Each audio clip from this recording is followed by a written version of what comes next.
Welcome to my series where I will walk you through different tools to deploy Kubernetes on Azure Container Service. When working on a distributed system with many moving parts and diverse platforms, there is always need to have an easy way to manage your system altogether. And Azure provides an option to use well-known and proven orchestrators such as Kubernetes, DCOS, or Docker Swarm.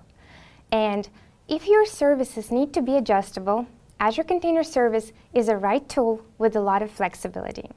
And in this part, we will do an overview of options and look at Azure CLI first. And in the next videos, I will cover Azure Resource Manager and Terraform.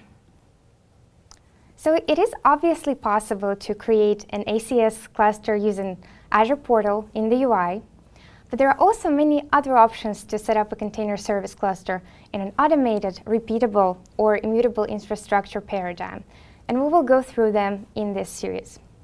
Why are there so many options? Well, because they are meant for slightly different flavors of cluster deployment. Sometimes you want your cluster quick and don't care about the convenience of group deployments or ordering, then Azure CLI would be perfect.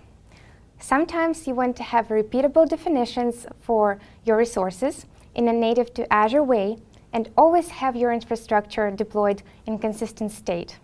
In this case, Azure Resource Manager can help if you don't mind working with JSON. Or you might want to have cloud vendor independent way to deploy your resources and preview changes before applying them. Then Terraform is a great choice. So let's take a quick look at Azure CLI option.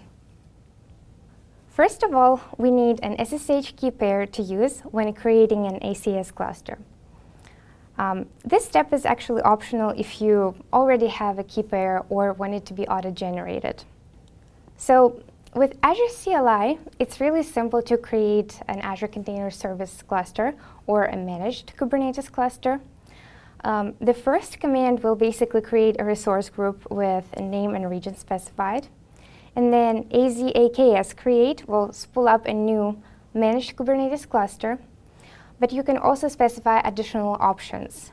For example, SSH key value to indicate the SSH key you created earlier, or agents count to change number of agents in the cluster, or many other options. And in the next parts of this series, we will need service principal ID and password.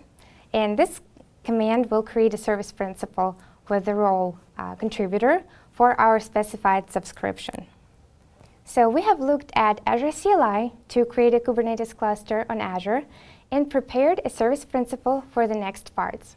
And in the next video, I will show you Azure Resource Manager for creation of the AKS cluster. So don't miss it.